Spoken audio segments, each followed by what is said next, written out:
Hello student, good evening. कैसे आप लोग? मैं सरवन सर आपके अपनी यूट्यूब चैनल फिर से आप लोग का स्वागत करता हूं। कैसे हैं आप लोग? उम्मीद है आप लोग बहुत ही अच्छे होंगे। तो चलिए, हम लोग ऑब्जेक्टिव प्रश्न पढ़ रहे थे क्लास 10th का, और आज मैं आप लोग के लिए निर्देशांक से संबंधित ऑब्जेक्टिव प्रश्न लेकर आया हूं। और इसमें हम लोग वैसे प्रश्नों को पढ़ेंगे जो हम लोग को 99.9% हम लोग को एग्जाम में पूछा जाता है। तो चलिए, समय को देखते हुए हम लोग ऐसे शुरू करते हैं, और आप लोग वीडियो के अंत तक बने रहे, क्योंकि आज का जो प्रश्नों का हल हम लोग करेंगे वो हम लोग का हमेशा एग्जाम में है, सो लगातार पूछते जा रहा है। और उम्मीद है कि आज का वीडियो भी आप लोग को अच्छा लगेगा। तो चलिए, पहला प्रश्न हम लोग का क्या है?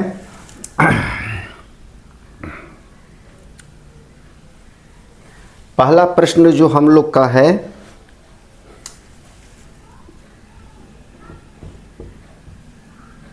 बिंदु 2-4 का भुज है। ए में 2, बी में 4, सी में -2 और डी में -4। तो भुज और कोटि सबसे पहले हम लोग को जानना है।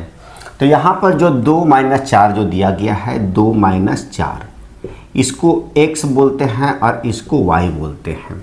तो x को हम लोग जो है इसे भुज बोलते हैं, और y को हम लोग कोटि बोलते हैं। y को हम लोग क्या बोलते हैं? कोटि बोलते हैं। तो यहाँ पर देखिए, इसमें जो हम लोग का जो है भुज पूछा जा रहा है, तो ये x हो गया और ये y हो गया। तो भुज हम लोग का कितना हो गया? 2 हो गया। तो 2 पर हम लोग क्या करेंगे कि टिक लगा देंगे। दूसरा प्रश्न देखते हैं। बिंदु 3-5 की कोटि है। ए में 3, बी में -3, सी में हम लोग का 5 और डी में -5। तो अब बताइए आप लोग, इसमें कोटि कौन होगा? एकदम फटाफट आप लोग बताइए। कितना? तो 5 होगा, क्योंकि y वाला को हम लोग कोटि बोलते हैं। ये x है और ये क्या है? y है। तो कोटि कितना हो जाएगा हम लोग का? तो 5 हो जाएगा। तीसरा में है हम लोग का, तीसरा प्रश्न जो पूछा जा रहा है कि बिंदु 2-4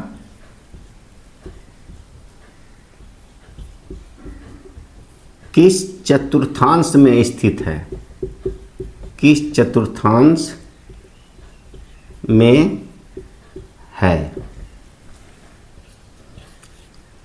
प्रथम,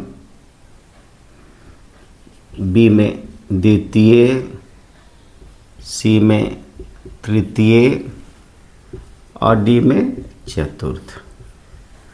तो सबसे पहले हम लोग को आलेख बना के देखना नहीं है, हम लोग सिर्फ समझना है कि किस चतुर्थांश में स्थित है। तो हम लोग को सबसे याद रखना है कि अगर प्लस और प्लस में दोनों संख्याएं दिया हुआ रहे तो वो होता है प्रथम चतुर्थांश, और दूसरा में अगर माइनस से प्लस में दिया रहे तो होगा दूसरा, और माइनस से माइनस में दिया रहे तो वो होगा तीसरा, और प्लस से माइनस को दिया रहे तो ये होगा चौथा चतुर्थांश। इसको आप लोगों को याद करके करना है। जैसे मान लीजिए कि यहाँ पर जो 2 और -4 दिया गया है, तो ये +2 है और ये -4 है। तो प्लस माइनस यहाँ पर देखिए, प्लस माइनस चौथा चतुर्थांश में आएगा।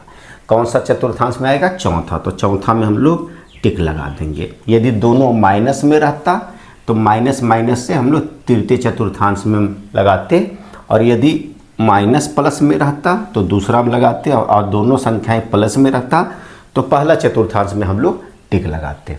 चलिए, चौथे प्रश्न की ओर चलते हैं। चौथा प्रश्न बोल रहा है, आ ही गया, -2 -3 किस चतुर्थांश में स्थित है, चतुर्थांश में है। ए में प्रथम, बी में द्वितीय, सी में तृतीय और डी में फोर्थ। फटाफट देखिए यहाँ पर माइनस माइनस तृतीय चतुर्थांश में, तो तीसरा में है, सो हम लोग एकदम आंख बंद करके टिक लगा देना है। तो अभी तक हम लोग 4 प्रश्न पढ़े हैं। चलिए अगले प्रश्न की ओर चलते हैं।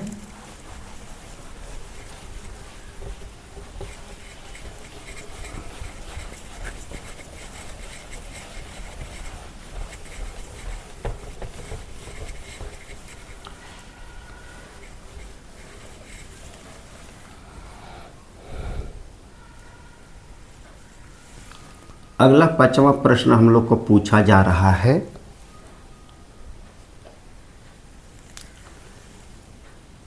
मूल बिंदु के निर्देशांक हैं। ए में 0 0, बी में 1 0, सी में 0 1 और डी में जो दिया गया है 1 1, 1 और 1। तो मूल बिंदु किसे कहते हैं, सबसे पहले हम लोग को जानना जरूरी है। जैसे मान लीजिए कि ये y अक्ष है और ये x अक्ष है। ये y अक्ष और ये x अक्ष दोनों यहाँ पर 0 पर काटते हैं। y भी 0 पर काटता है, x भी 0 पर काटता है। तो इसका मूल बिंदु यही कहलाता है जहाँ पर ये दोनों रेखाएं हैं सो काटते हैं और दोनों का मान 0 0 होता है। तो मूल बिंदु का यही निर्देशांक हो गया 0 और 0। चलिए छठे प्रश्न की ओर चलते हैं। छठा प्रश्न हम लोग को बोला जा रहा है, x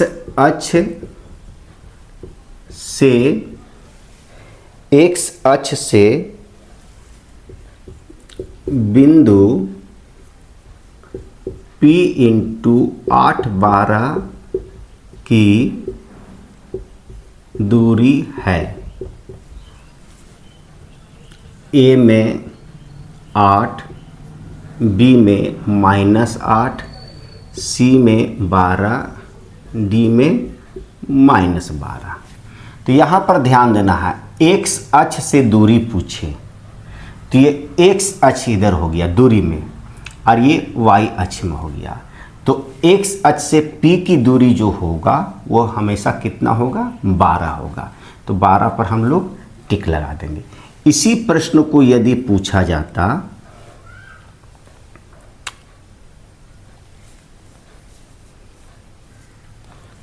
बिंदु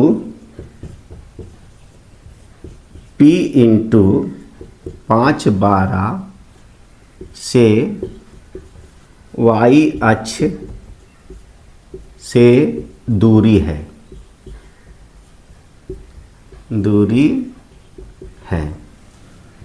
ए में 5, बी में 12, सी में -5, डी में -12।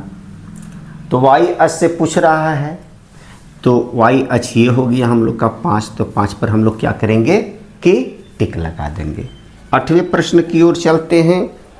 8वां प्रश्न पूछा जा रहा है,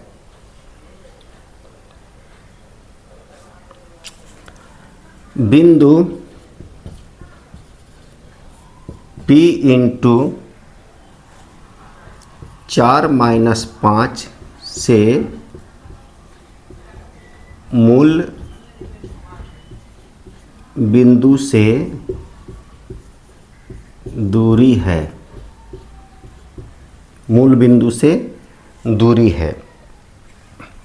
ए में दिया है 5 इकाई, बी में दिया है कितना दिया है 12 इकाई, सी में दिया है 17 इकाई और डी में दे दिया है हम लोग का 13 इकाई, 13 इकाई। तो चलिए यहाँ पर बोला जा रहा है, इसको ध्यान से पढ़ना हम लोग। बिंदु P4, -5 से मूल बिंदु से दूरी ज्ञात करना है। क्या ज्ञात करना है? मूल बिंदु से दूरी। तो सबसे पहले हम लोग का मूल बिंदु जो होता है वह है 0 और 0, जो यहाँ हम लोग लिखे हैं, और इसमें दिया हुआ है 4 और -5 दिया हुआ है। तो बोल रहा है कि बिंदु 4 -5 से मूल बिंदु से दूरी ज्ञात करना है। तो मूल बिंदु को नीचे रखेंगे हम लोग, मूल बिंदु 0 0 हो गया। अब इससे दूरी निकालना है। तो दूरी में देखिए, इसको x1, इसको x2 बोलते हैं, इसको y1 और इसको y2 बोलते हैं। और दूरी का जो सूत्र होता है वो x2 - x1 का whole square plus y2 - y1 का होल स्क्वायर का रूट अंडर होता है बच्चे लोग। तो सबसे पहले हम लोग यहाँ पर सूत्र में बैठा देंगे। तो x2 में से x1 घटाना है, 0 में से 4 को क्या करेंगे हम लोग, घटा देंगे और स्क्वायर लिख देंगे, प्लस y2 कितना दिया हुआ है, 0 है, और यहाँ माइनस और y1 कितना है, तो -5 है। तो माइनस माइनस प्लस 5 का स्क्वायर हो जाएगा, इसको रूट के अंदर लिख देंगे। 0 में से 4 जाएगा तो -4 का स्क्वायर हो जाएगा, और 0 और 5 को जोड़ेंगे तो 5 का ये स्क्वायर हो गया। इसके ऊपर में भी रूट। 4 का स्क्वायर कितना हो गया, 16 हो गया। 5 का स्क्वायर कितना हो गया, 25 हो गया। 16 और 25 को जोड़ दीजिए तो 6 5 11 के 1 2 1 3 1 4 41 हो गया हम लोग का। तो 41 तो दिया नहीं है, हम लोग कहीं क्वेश्चन तो गलत लिखे नहीं है, एक बार देख लेते हैं। अच्छा, इसमें 41 एक दिया हुआ है, 41 यहाँ पर सी में दिया गया है 41 इकाई। तो रूट अंडर 41 इकाई दिया गया है, तो सी में हम लोग क्या करेंगे कि टिक लगा देंगे। तो उम्मीद है कि अभी तक जो 8 प्रश्न का हल जो हम बताएं आप लोग को वो समझ में आ गया होगा। आगे चलते हैं हम लोग।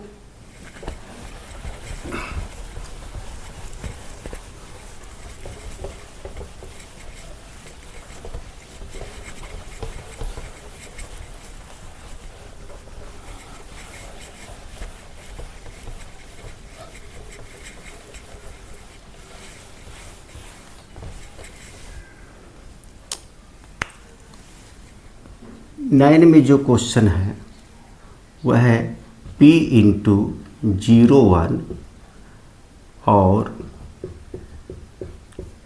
Q × 2 1 का मध्य बिंदु ज्ञात करें। मध्य बिंदु ज्ञात करना है। तो ए में हो जाएगा हम लोग का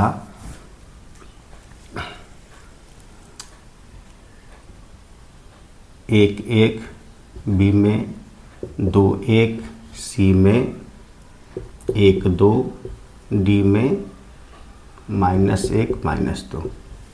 तो मध्य बिंदु जो है इसे हम लोग ज्ञात करेंगे। तो मध्य बिंदु का सूत्र होता है x1 + x2/2 और y1 + y2/2।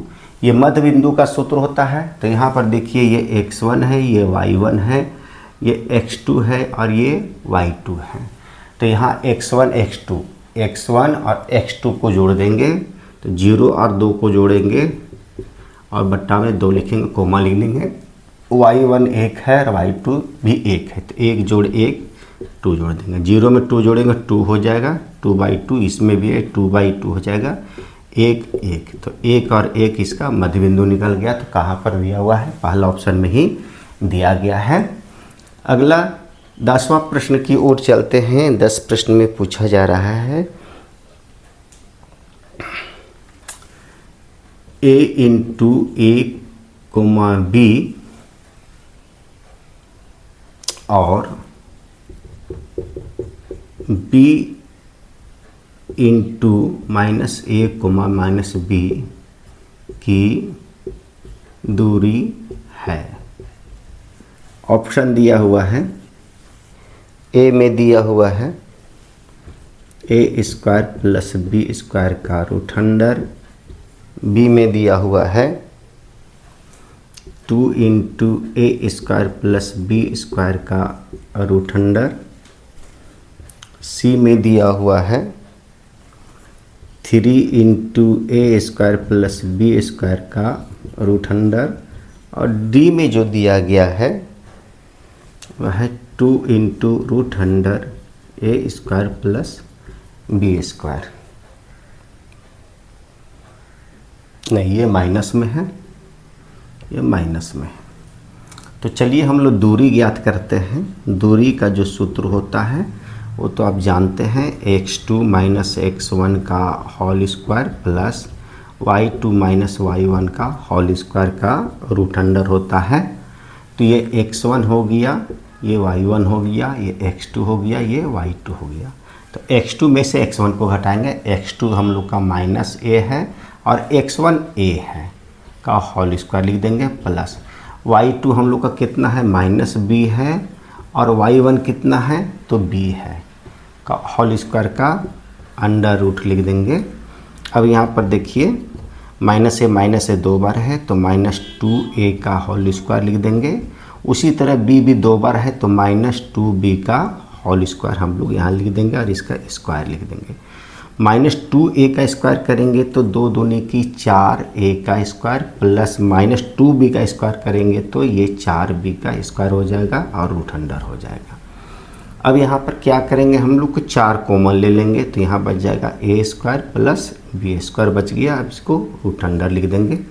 4 का वर्गमूल 2 होता है, 2 बाहर निकल गया और रूट के अंडर क्या रह गया हम लोग का, a square plus b square. यही हम लोग का दूरी निकल गया। तो किस ऑप्शन में दिया गया है, तो हम लोग को बी ऑप्शन में दिया गया है, बी ऑप्शन में टिक लगा देंगे। तो उम्मीद है कि आज निर्देशांक में 10 प्रश्न जो हम लोग पढ़े हैं उसका हल आप लोग को समझ में आ गया होगा।